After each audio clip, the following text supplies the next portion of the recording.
Welcome to State of Minds, presented by Hope Gas and by Greer Industries. We are continuing our series on issues critical to West Virginia, and this one in particular, the planned construction of data centers. These are huge facilities that store and manage computer systems and digital information. They're called the backbone of the internet and many apps that we use every day. They require lots of power and uninterruptible power supplies. They rely on the grid or they have their own power generation. The planned construction of several data centers in West Virginia has sparked significant state and community interest. Generally, state leaders, including Governor Morrissey, have come out in support of data centers. They're strong proponents.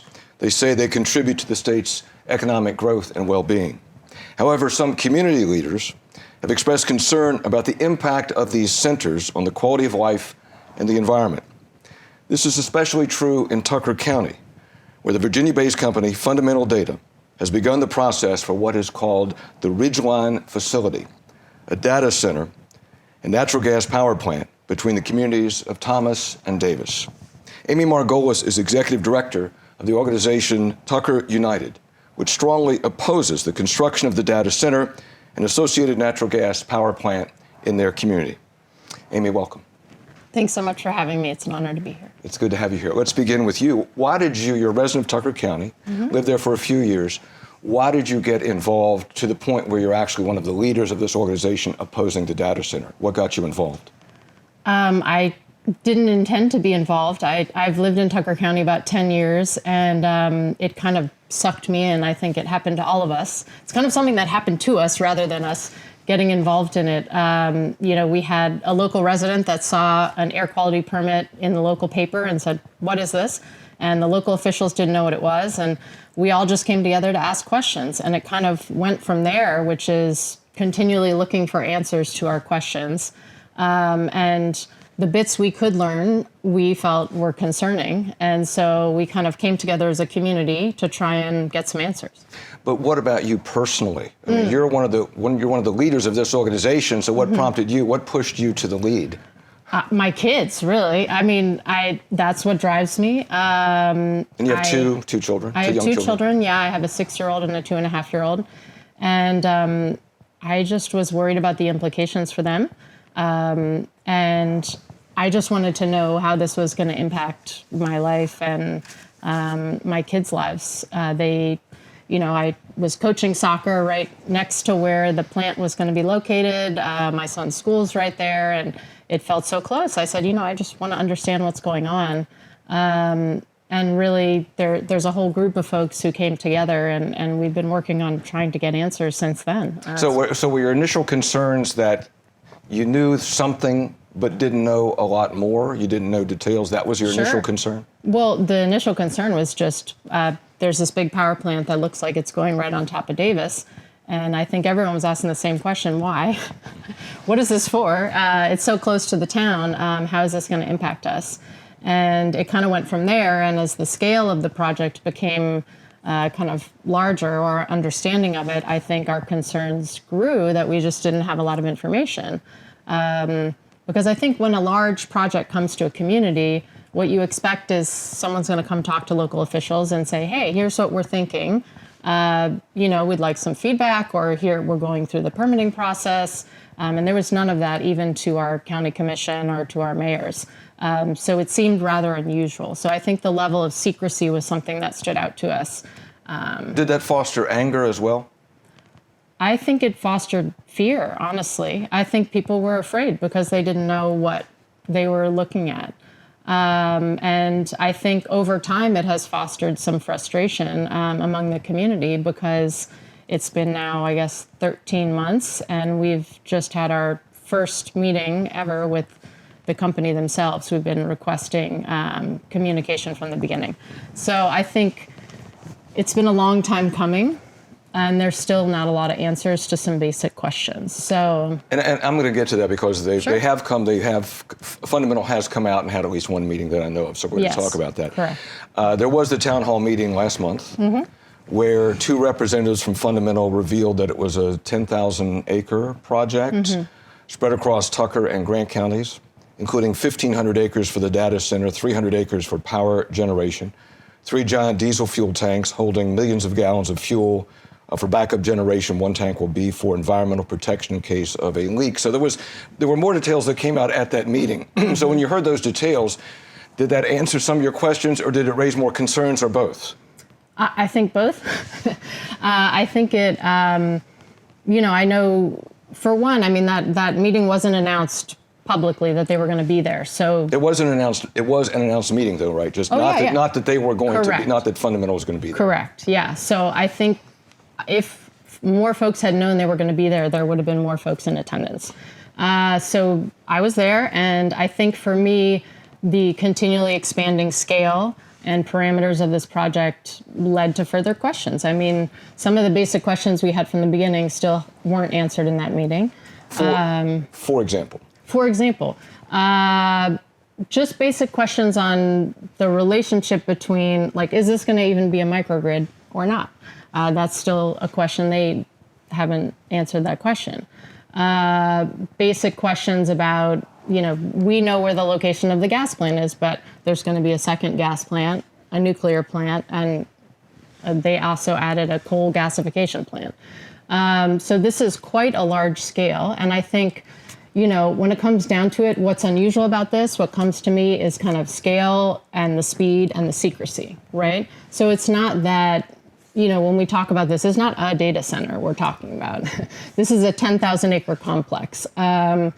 So it's not just, okay, there's a Walmart-sized box and we're opposed to that. That's not what we're concerned about. We're concerned about the process has been very secretive, non-transparent, the speed at which this has been pushed, and also just the scale of the project, and then continual lack of answers. Like once you get down into these technical details, they'll say, oh, we're going to do this, our approach is not going to use any water.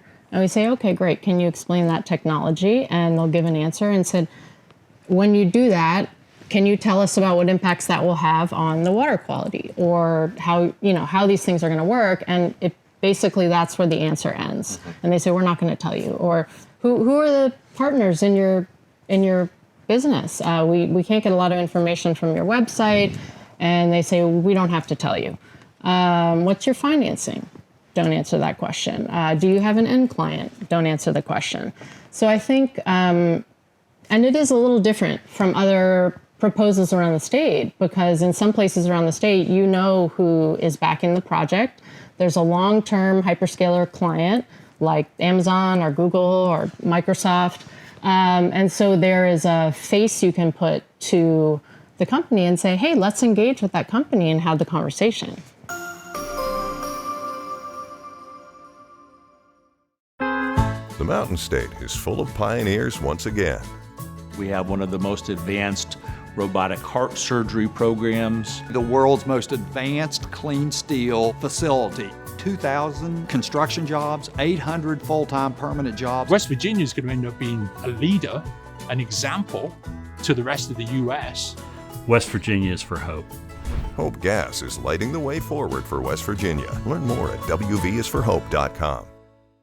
In 1914, the same year the first commercial flight soared and the Panama Canal opened, Greer Industries was born. Herbert and Agnes Greer began in Morgantown, West Virginia, striking the first pick into the limestone formation that would become the backbone of one of the state's great industrial legacies. From the roads we drive on, the buildings we build, and the communities we serve, Greer Industries has been delivering quality for decades. At Greer Industries, we've been improving lives for more than a century. The 2026 High School Baseball State Championship. 4 classes, 4 champions, 1 unforgettable day. From first pitch to final out, the 2026 West Virginia High School Baseball State Championship, presented by Toyota, Saturday, June 13th. Watch live on MetroNews Television, Facebook, and YouTube. Available on mobile, Roku, Apple TV, Fire TV, LG TV, and select Samsung Smart TVs. Leading the efforts to build a stronger West Virginia, the High Technology Foundation has a proven plan to strengthen and diversify our state's economy. The I-79 Technology Park's high-capacity infrastructure continues to attract advanced federal operations that are driving economic growth. This keeps our young, educated residents in the state and brings West Virginians home. The High Technology Foundation, building a stronger West Virginia. Learn more today at WVHTF.org. Welcome back to State of Minds, presented by Hope Gas and by Greer Industries. Amy, your organization is concerned about air quality from the proposed power plant. However, Fundamental Data applied for and received an air quality permit from the state. That didn't satisfy you? Well, I think as we learned through the process, they applied for a very specific type of permit, which is a minor source permit. So not to get too much into the weeds here, but basically the permit they applied for says that they will be below a federal threshold that would require them to be more tightly regulated. And our concern was when we saw what we were able to see, because again, a lot of that permit was so redacted that, even the column headers were gone from a lot of the tables. From what we could understand about the scale, 30 million gallons of diesel on site. These are, even with a basic internet search, you could see that this is like a very large facility, and that those type of facilities tend to be a major source of pollution and thus subject to federal regulations, which are more stringent, right? So I think that was our first concern, was really it feels like this is a very large project being framed in a way that it's actually not going to have as much impact as it will. Let's go down that. Actually, I want to go down that rabbit hole. Sure, yeah, okay? Absolutely. Because I've noted, as you mentioned in the filing, the Ridgeline facility falls just below the threshold to qualify as a major source, which, right. as you said, 99.5 tons per year. I was going to do that. Like, for example, the modeled emissions for nitrogen oxides is just 1 percentage point below what would be classified as a major emitter. Right. So it comes in like just barely below qualifying as a major emitter, which would trigger federal oversight. So do you look at that and go, wait a minute? I mean, did that give you pause? Yes, it gave us pause. And we went through this process with the DEP where you can request a public meeting, which we did. We had a very large public meeting at Canadian Valley State Park with hundreds of people there. And we went, to the credit of the DEP, they stayed with us till about midnight because we had so many questions. And a lot of our questions had to do with that, which is, how does this work if you're just, 1 micron below that threshold? What does that mean? And they said, well, if they say they can do it, then they can do it. And we said, well, how many permits do you reject? And they say, we don't. We approve all of them. So basically, we came away, and that was new to me. I was under the impression that, this was a process you apply, and if you don't meet certain criteria, you might be rejected. And they said, no, we've approved all of them. So I think that was when I started to get a little more concerned. And I think through that process and through the appeals process, appealing the approval of that permit, we talked to some experts and who are experts simply on, gas combustion, gas plants, and they testified and said, look, it's statistically impossible to stay exactly below that threshold. Like, there are just going to be some additional emissions, startup, shutdown, that are going to come into play. There are some aspects here in the permit that you've overlooked, and it's not possible. So you don't buy it? No, I don't. And I think, if you look at the response from the community, there were 1,600 public comments submitted on that permit. And the DEP said it was the most they had ever received. So I think that should be an indication of the level of concern of the community. I mean, that there would be so many people asking questions. And the response from DEP was basically, okay, but approve. So I think it raises questions about what is the threshold for rejection. And again, just some of the, what are the ways, we ask questions like, what are the ways in which this facility will be monitored by the DEP? Because you're telling us it's approved, that it's under control. How often will you come to visit to check on the plant's emissions? And they said once every 2 years. We said, okay, that's a little concerning. And we said, well, how else is it being monitored? They said it's self-reported. So basically this plant, we're trusting them to self-report that they're 99.5, right below the threshold and not going 1 inch over, and then we only have people coming to check on it every 2 years. It's concerning. Some have said that getting the air quality permit before there's actually an application to the state to build this facility is kind of cart before the horse. And I've interviewed Chris Morris, who's the director of the Data Economy Office, and you've known Chris, and you've met with him. He's come to Tucker County. And they're taking, I get the impression they're taking a very close look at this. Yes. And do you have confidence in Morris and that office that they will take an objective look at this and take into account the kinds of things that your organization's concerned about, and then make a final decision whether or not this project is a go? Because again, there even hasn't been a formal application to the state yet. Right. Absolutely. And this is, one thing I'm thankful for is I'm thankful for Chris and the conversations I've had with him. I think there is openness from Commerce to have those conversations, but I think the piece that Chris can't fix is kind of HB 2014, which... That's the bill that became a law that says, and we'll get to that, but go ahead. Sure, we'll get to that. But I think, I don't want to get ahead of ourselves here. All right, we're going to talk about that. But just that some of the problems with the process originate from that law, and we can go into that later. But I do think, there is some good faith efforts on the part of Chris Morris and to try and improve the process, because I think it's in the state's interest, first of all, to get good projects, right? And that's something, there are a lot of things that we agree on. I think... What do you agree on? Oh, well, we agree on, we want kind of a vibrant economy for West Virginia. I have 2 little kids and I live in the state. So I, by all means, want my kids to have good jobs, and I want them to live in a place, in a vibrant community. And I think our group supports innovation. That's really what we're about. We're not about opposing all data centers. We're not about just opposing this project. Like, we really want to support local development that works for our county, that's sustainable and that's strategic. And I think the challenge here is just it's the wrong project in the wrong place. Would you say then that, based on what you said, that we're not against data centers, we're against this data center? Sure. It's not just a data center. It's this whole... and the power supplies associated with it, the whole thing. Because I wanted But this is not an anti-data center thing, in your opinion? No. Okay. I mean, or at least Tucker United isn't. Okay. I know that, nationally, I think there is an anti-data center movement. There's recent polls from Pew saying that 7 in 10 Americans would not want a data center next to their home, and about 50% of data centers proposed have not happened.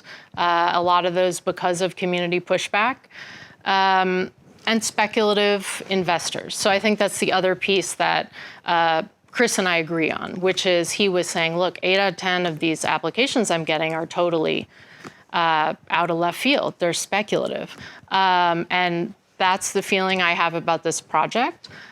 Which is, it doesn't look like every other project. It's unusually redacted. It's unusually secretive. It's, the representatives, for example, they're just basic questions they can't answer for us. And even Commerce has said, we didn't seek out this project. This project appeared out of nowhere, even before this whole process was put in place. And so I think there are questions to be asked to say, we want good projects, good investors in our state who are willing to stay. And we kind of know what we're getting ourselves into, so we don't have to clean up after them if the project fails or if something doesn't go right. These are very high investment facilities.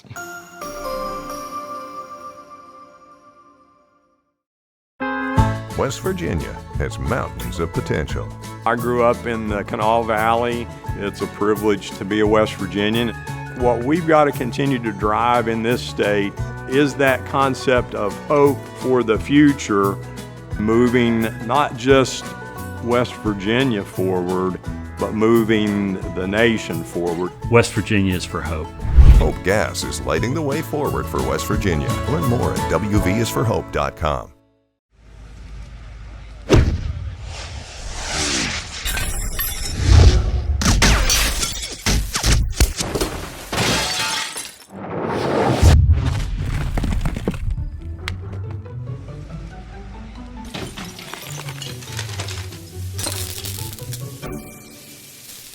I'm Sean Kovich, Mountaineer Golf Coach. When disaster strikes your home, business, or golf game, call the restoration company the Mountaineers call. Panhandle Cleaning and Restoration. In 1914, the same year the first commercial flight soared and the Panama Canal opened, Greer Industries was born. Herbert and Agnes Greer began in Morgantown, West Virginia, striking the first pick into the limestone formation that would become the backbone of one of the state's great industrial legacies. From the roads we drive on, the buildings we build, and the communities we serve, Greer Industries has been delivering quality for decades. At Greer Industries, we've been improving lives for more than a century. You own a boat because you love spending time on the water. Choose the outboard that allows you to make the most of it. Honda Marine's legendary reliability, ease of maintenance, and powerful performance keep you going strong. And they're all backed by the peace of mind protection of the industry's best limited warranty. Visit your Honda Marine dealer today and find out why it's more than an engine. It's your time on the water.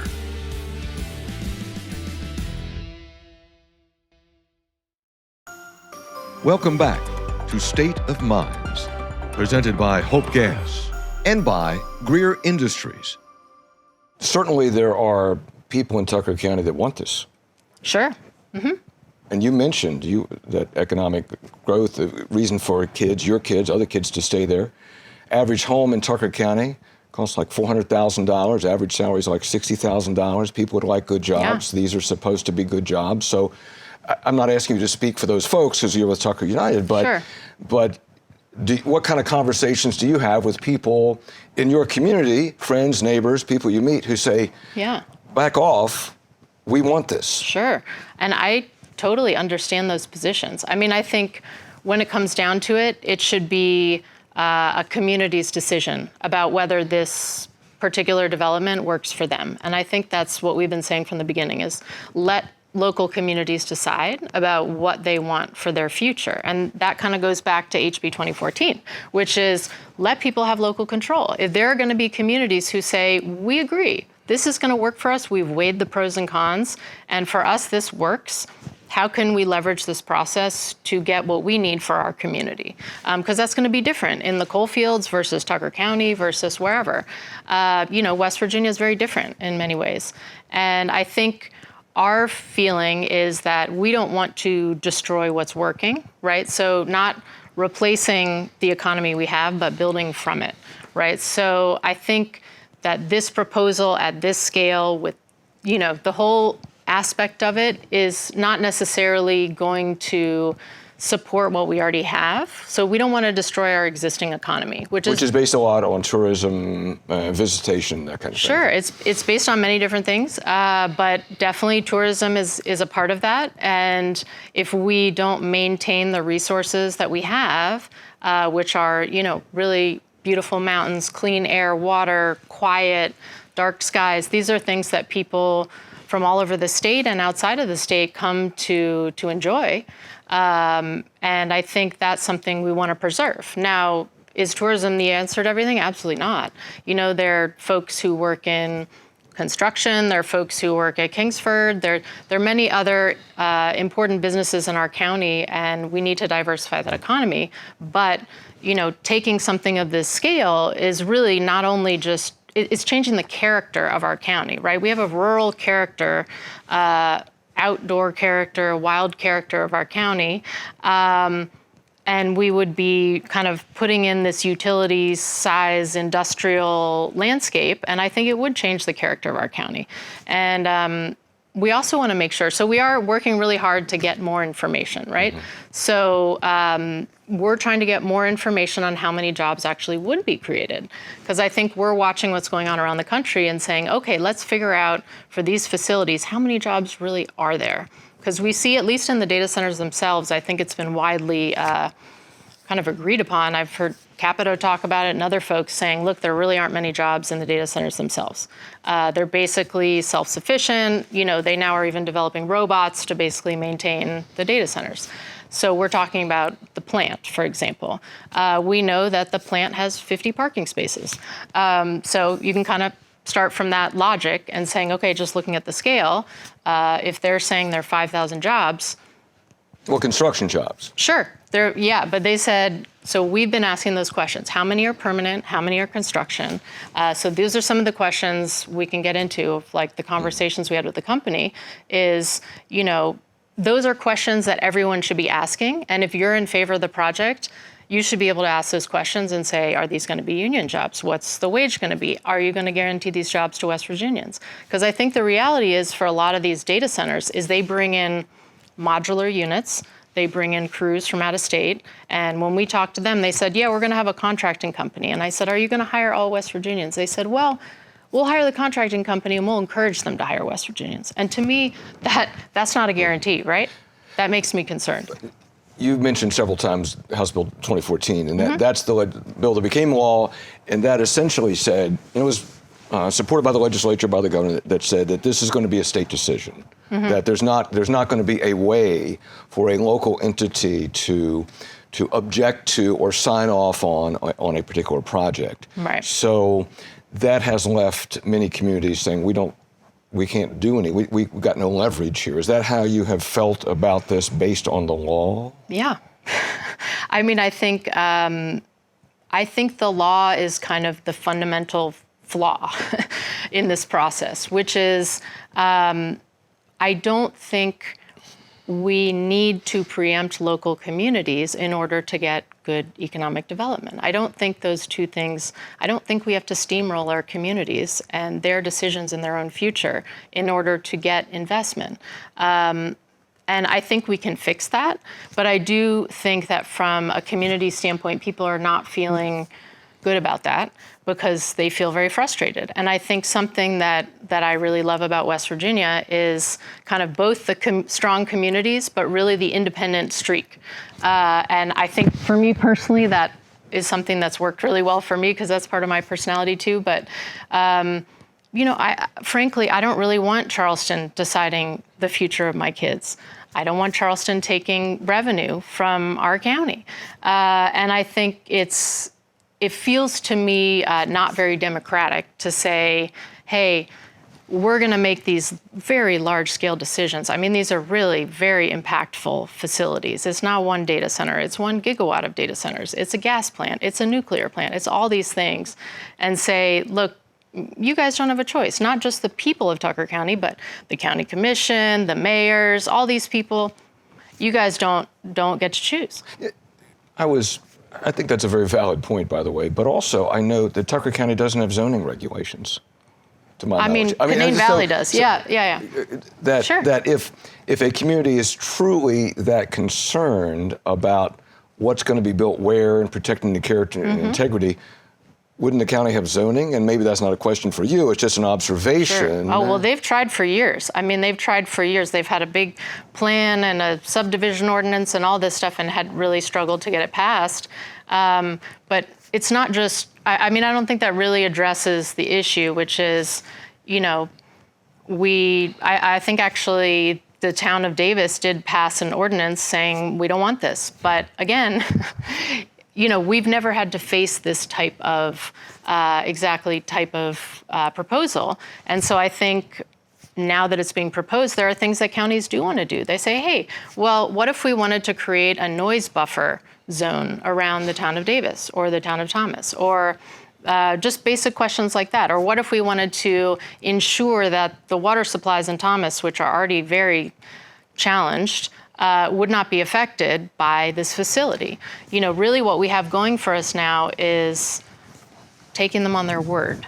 And I think it's concerning. And that's not good enough for you. It's not, no. Unfortunately. I mean, maybe I would have more trust if they would have reached out to us in the beginning, had an open conversation. But the piece that I feel I really don't trust is when we finally had a conversation with them, they showed up at the town hall and we basically presented our concerns and said, look, I'm worried about my family. Here's what I'm concerned about. Their response was, well, we're in an AI race with China. And so I think that really impacted me, that there wasn't even an acknowledgement that this is a valid thing to be worried about. I think at the very least you could acknowledge someone and say, you're right, it is a big facility and I can understand why you're concerned, and let's make a plan on how to address those concerns. But the response was kind of like, well, someone has to be the sacrifice zone. And I said, I don't want my kids to be the sacrifice.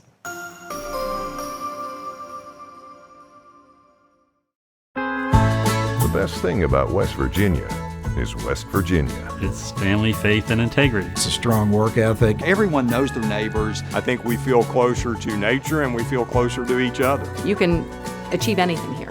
To be a West Virginian is to be hopeful. We live in a state that has boundless opportunities, and with boundless opportunities come hope. Hope Gas is lighting the way forward for West Virginia. Learn more at wvisforhope.com. What does it mean to lead in medicine? J.W. Ruby Memorial Hospital is the top hospital in West Virginia, nationally recognized for 3 programs in 18 procedures and conditions. But to us, leadership means being first in care, in lives saved, in lives restored. In medicine, we lead in the ways that truly matter.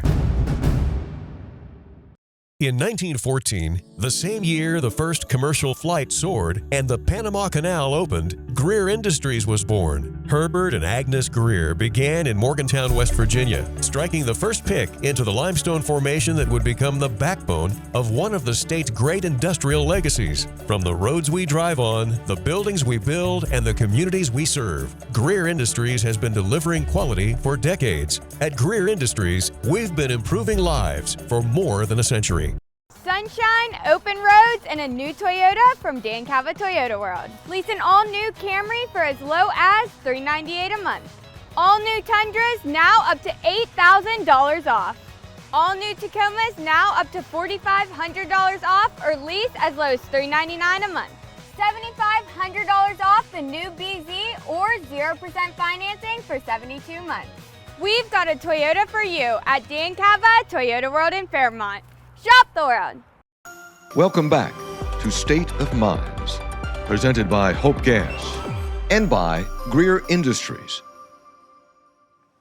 Fundamental, company that's proposing this, dismissed the health report that was commissioned by Tucker United, which talked about health impacts, dramatic health impacts on the people of Tucker County if this project came to fruition. Scott Weiland from Fundamental called the report silly and said it's not credible and would not hold up in court.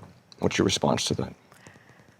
I mean, I think some of his critiques of the study, he's critiquing the approach that, first of all, we requested the DEP to do a study for us. So we didn't start out looking to do a study to find this out. We went to the DEP first after the thing and we said, hey, look, can you do a study that looks at how the air pollution would disperse? Because we're thinking, hey, we don't even know how tall these smokestacks are. So when you think of a smokestack, and I think of, look, I'm coaching my son on the soccer field, am I going to see the smokestack? And presumably there's going to be smoke or vapor or something coming out of the smokestack. Where's it going to blow? And are we going to be breathing that in? We have a nursing home right there. We have all these vulnerable populations so close to where this would be. Can you help us? And the DEP said, yeah, in theory we could, but we don't want to, or we don't have to, basically. And so we said, we'd really like it if you could do a dispersion study. And they said, yeah, we don't really need to do that. So that sent us on a search. And I said, I want to find the best air pollution experts in the country, which happened to be at Harvard, and say, hey, can you do a study for us? Because I knew they had done a study for Pittsylvania County in Virginia, and it did hold up in court. In fact, that was one of the reasons why that facility was overturned. And so I found it very valuable. I thought, hey, let's get someone who's the expert to do that analysis. And I come from the research world, so, what we contracted was an independent study. We didn't have any influence on the outcomes. And I think it's a little ironic because he was saying, oh, well, there were assumptions made. I said, well, sure, but the permit was so redacted, we took every piece of information we could directly from your permit, and that was used in modeling, which is what everyone does. Like, this is how you do modeling work, which is if you have a business plan, you have to model your projected revenues. If you have, the Data Center Coalition has done a whole number of these studies, and they've done basically the same thing. They were saying the redactions were necessary because it was proprietary information, right? So a smokestack is proprietary information? Well, that's rhetorical. I'm asking you. I'm saying I'm curious of your opinion. Do you think a smokestack is a proprietary information? What I think is this. I think that, since you want to turn the interview around, I'll answer is that I think the law is fundamentally flawed because projects of that magnitude, there should be local input, which many states have. Right. So I think that's number one. Mm-hmm. Number two, if you're going to locate a major project in a community, you're much better getting in and getting ahead of the curve by meeting with people, meeting with community leaders, and answering questions. Yep. Three is that these folks are right, is that data centers are happening, and they are essential, and we are in a race with China, and they have to be somewhere. Sure. You, as a researcher, use data centers, probably, right? Sure. So it's a question. So those are my observations about all of this. Sure. No, I completely agree with all that. I think, and like I said, for me, this is the wrong project in the wrong place, right? And I do think we can move towards... And that's not in NIMBY. That's not in my backyard. No. I mean, I think there's so many aspects of this that I think are concerning, and it's not just, I don't want to see this thing in the backyard. I'm legitimately concerned about my family. I'm legitimately concerned about my community. I haven't been involved in this, this field at all until this happened. I think there's been some framing of us as we're like anti-radical protesters brought in from wherever. It's like, I'm just a mom living in Canaan Valley worried about my kids. That's what I am. I happen to have a background in public health, which has been very useful in understanding and taking seriously what these impacts could be. But I've had to do a total, it's been a learning process for me to understand what we're even dealing with. Because at face value, to add nuance to it, there's nothing wrong with the data center per se. I think people should not, there is a lot of misinformation out there on Facebook, and I think, you need to make sure you get good information to be what exactly is being proposed. This exact facility. There is really such a diversity of what is being proposed around West Virginia, around the country. So, someone could say, oh, I visited a data center, it was fine. And you say, sure, but is that what's being proposed here? So I think you really have to think about if you're in one of those communities facing a proposal to get good information. For example, do you know if it's a closed-loop water system, or do you know if it is or is not? Because that would use less water. Is that in the application? That was not in the application, but that is something they have said recently. They would. Right. But again, a lot of these responses, when you take the time to look into the technical details of all these things, there really isn't an easy answer for the water question, right? It's every technology right now, and the technology is developing very fast. So, again, the scale might change, but every technology involves water use and electricity use. And if you very much reduce the water use, you are going to increase indirect water consumption via electricity, okay? So what happens is with closed loop cooling, first of all, you have to fill the loop, right? So in my house, when I grew up, we had these old time radiators that had water in them, and you had to bleed them out to get the air out. So you have to put the water in there first. And if you're talking about 1 gigawatt of data centers, that's gonna be, hundreds to millions of gallons of water just to get in there first. And that can draw down the water table. Secondly, you're going to be flushing them out. And they've said that they would like to use mine water from Matiki, which recently closed down. And that water is extremely acidic and must be treated. So they're going to have to treat that water. So whatever they're treating and pulling out of that water needs to go somewhere, because you can't have, very acidic mine water running through computers to cool them down. And then at some point it gets flushed as well. And so what we've seen in the literature as it's been growing is that there are concerns about PFAS and forever chemicals getting into the water system, coming out of those processes. So there aren't really easy answers. It doesn't mean that data centers shouldn't happen, because like you said, there is a tremendous push right now to build up on this technology and to support that. But there are better ways of doing it, and there are strategic places. I think making sure it's like a right place, right process, and right profit sharing is what I would say for communities. What do you mean profit sharing? Well, I mean, if you look at HB 2014, the design of that is basically taking away a lot of that revenue from the county. We take on 100% of the costs, but we only get 30% of the benefit. Mm-hmm. And Charleston is saying, oh, we need that money. And I don't think that's a good setup. Yeah. I don't think it's a fair trade-off. So where's this all going? Good question. I wish I knew the answer. Where do you want it? Where does Tucker United want it to go? I mean, it is going, the direction it's going is, I think, any improvements in engagement and getting more information and transparency is positive.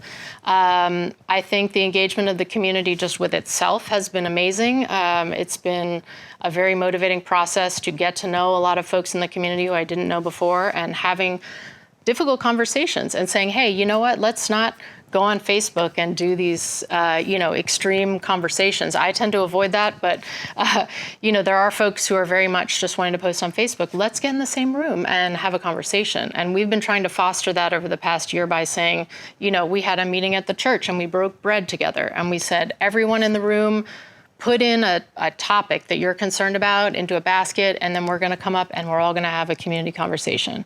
So those kind of things is like bringing us back to kind of the old school type of sitting down and talking. Let's talk it out. There's a concept. Yeah.